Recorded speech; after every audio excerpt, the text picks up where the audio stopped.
आज भारत के इतिहास से जुड़ी एक बहुत ही बड़ी और प्रतीकात्मक खबर सामने आ रही है। राष्ट्रपति भवन से एक ऐसा फैसला लिया गया है जो सिर्फ एक मूर्ति को बदलने तक सीमित नहीं है, बल्कि ये भारत की सोच, पहचान और इतिहास के प्रति नए दृष्टिकोण को दर्शाता है। फैसला ये है कि ब्रिटिश आर्किटेक्ट एडविन लुटियंस की मूर्ति को हटाकर भारत के पहले गवर्नर जनरल सी राजागोपालाचारी की मूर्ति स्थापित की जाएगी।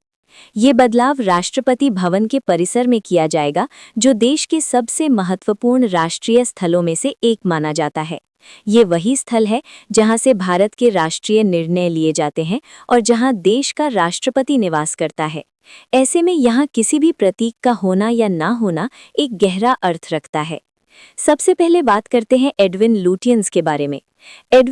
लेकिन भारत 1947 में आज़ाद हो चुका है। आज़ादी के बाद देश ने कई क्षेत्रों में अपनी पहचान को दोबारा परिभाषित करना शुरू किया। राजनीतिक स्वतंत्रता के बाद सांस्कृतिक और मानसिक स्वतंत्रता की आवश्यकता महसूस की गई। इसी सोच के तहत अब राष्ट्रपति भवन में एक महत्वपूर्ण बदलाव किया जा रहा है।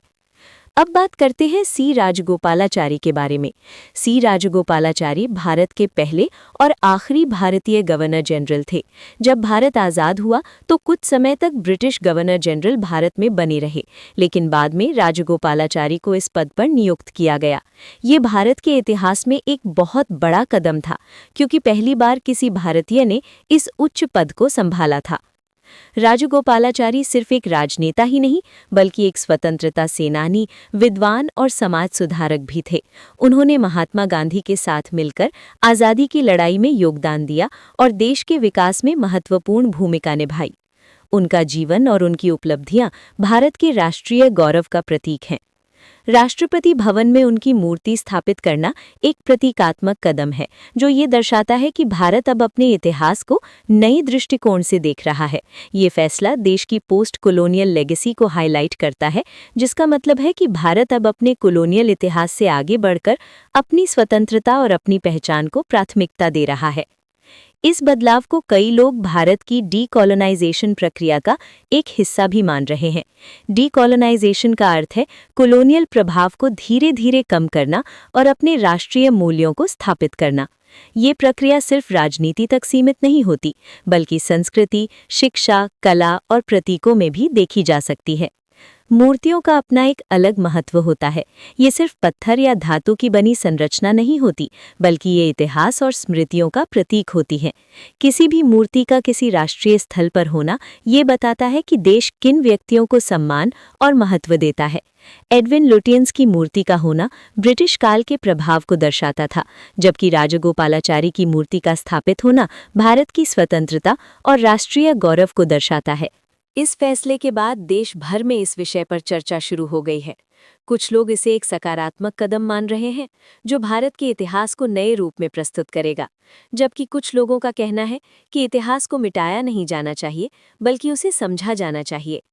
लेकिन ये स्पष्ट है कि ये फैसला एक बड़े प्रतीकात्मक अर्थ को दर्शाता है। ये भारत के बदलते दृष्टिकोण और अपनी पहचान को मजबूत करने की इच्छा को दर्शाता है। आने वाले समय में ये देखना रोचक होगा कि क्या अन्य राष्ट्रीय स्थलों पर भी इस प्रकार के बदलाव किए जाएंगे। क्या भारत अपने कॉलोनियल इतिहास से जुड़े अन्य प्रतीकों को भी बदलेगा? क्या ये एक नई युग की शुरुआत है, जहां देश अपनी अस्मिता को और अधिक प्राथमिकता देगा? इस फैसले ने एक बार फिर से ये प्रश्न खड़ा कर दिया है कि इतिहास को कैसे देखा जाना चाहिए। क्या उसे बदला जाना चाहिए या उसे वैसे ही छोड़ दिया जाना चाहिए? क्या नए प्रतीकों को स्थापित करना पुराने प्रतीकों को मिटा देना है, या फिर ये एक नए भारत का निर्माण है? इन सभी प्रश्नों के बीच एक बात पर निश्चित है कि राष्ट्रपति भवन में राजा गोपालाचारी की मूर्ति का स्थापित होना एक ऐतिहासिक कदम है, जो भारत की स्वतंत्रता और राष्ट्रीय गौरव को दर्शाता है। ये कदम सिर्फ एक मूर्ति का बदलाव नहीं, बल्कि भारत के मानसिक और सांस्कृतिक स्वतंत्रता की ओर एक और कदम है। आज का भारत सिर्फ राजनीतिक रूप से ही नहीं, बल्कि सांस्कृतिक रूप से भी स्वतंत्र होना चाहता है, और शायद इसीलिए ये फैसला लिया गया है। इस बदलाव के माध्यम से भारत दुनिया को ये संदेश देना चाहता है कि अब वो अपनी कहानी खुद लिखेगा, अपने नायकों को सम्मान देगा और अपनी पहचान को मजबूत करेगा। ये फैसला इतिहास के पन्ने में एक नए अध्याय की शुरुआत कर सकता है, और शायद ये वही अध्याय है जहां से एक नए भारत की कहानी लिखी जाएगी।